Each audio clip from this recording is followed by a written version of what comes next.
আসসালামু আলাইকুম। আশা করছি যে যেখানে আছেন আল্লাহর রহমতে ভালো আছেন। আমিও ভালো আছি।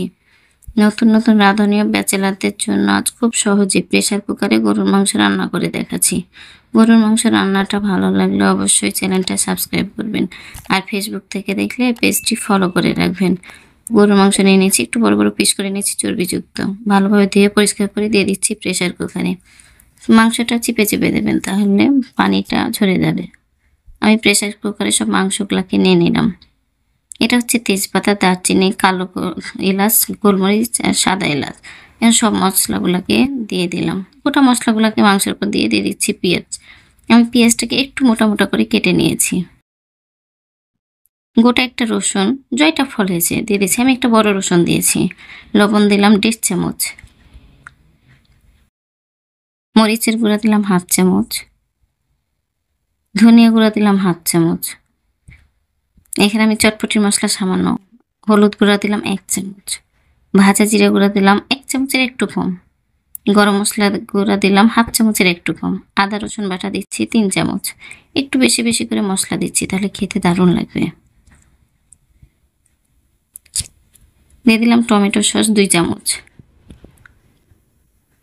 আর অবশ্যই টমেটো সসটা দেবেন। 3 চা চামচের মতো সরিষার তেল দিয়ে এখন ভালোভাবে মশলাটাকে মাখিয়ে নিচ্ছি মাংসর সাথে, যেন মাংসর সাথে মশলাগুলো ভালোভাবে মাখানো হয়ে যায়। একটু সময় ধরে মাখবেন, তাহলে মাংসটা খেতে দারুণ লাগবে। আমার মাংসতে মশলাটা মাখানো হয়ে গেছে। এখন হাতটা দিয়ে সামান্য পানি দিয়ে দিচ্ছি। 4 সাইডটা একটু মুছে দিলাম। প্রেসার কুকারের মুখ লাগিয়ে দিলাম। চুলার উপর দিয়ে দিয়েছি। আমি 5টা সিটি দিয়ে নেব। 5টা সিটি দেওয়া হয়ে গেছে। দেখেন কালারটা কতটা সুন্দর এসেছে। নেড়ে চেড়ে দিচ্ছি। চুলার উপর প্যান বসিয়ে দিয়ে দিচ্ছি সরিষার তেল। আমি এখন মাংসটাকে বাগারে দেবো। দিয়ে দিলাম পেঁয়াজ কুচি, 1/2 কাপের একটু কম হবে। নেড়ে চেড়ে দিচ্ছি। আমি পেঁয়াজটাকে ব্রাউন কালার করে ভেজে নেব। আর অবশ্যই পেঁয়াজটাকে একটু নেড়ে চেড়ে ভেজে নেবেন, যেন পেঁয়াজের কালারটা বেরেস্তার মতো হয়। পেঁয়াজটা লাল হয়ে এসছে, আমি মাংসটাকে ঢেলে দিলাম। আপনারা যদি বাগার না দিতে চান বা তেলে দিতে না চান, তাও মাংসটা খাওয়া যাবে, তবে বাগার দিলে মাংসটা স্বাদ দ্বিগুণ বাড়িয়ে দেয়। দিয়ে দিলাম আদা গুঁড়া 1/2 চামচ। চিনি দিলাম 1/2 চামচ। দেওয়ার পরে আবারও ভালোভাবে মাংসটা নেড়ে দিলাম। ঢাকনা দিয়ে ঢেকে দিলাম। ঢাকনাটা উঠে আবারও নেড়ে দিচ্ছি। আমি কিন্তু 50% মতো মাংসটা সিদ্ধই করে নিয়েছি। 50% মাংসটা কষাতে সিদ্ধ হবে। 3টা মরিচকে আমি কেটে দিচ্ছি। যদি আপনারা ঝাল কম খেতে চান, তাহলে অবশ্যই মরিচটাকে গোটা দিয়ে দেবেন। মরিচ দেওয়ার পরে আবার মাংসটাকে ভালোভাবে নেড়ে চেড়ে দিচ্ছি।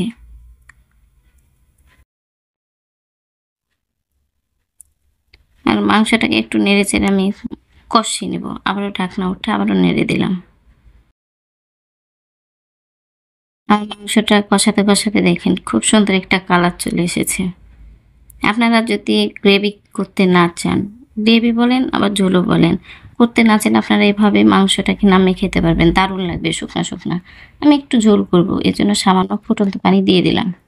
আর মাংসতে পানি দেওয়ার পর আমি বেশিক্ষণ সিদ্ধ করব না, যেহেতু আমার মাংসটা ফুলি সিদ্ধ হয়ে গেছে। আমি একটু ফুটিয়ে নামিয়ে নেব।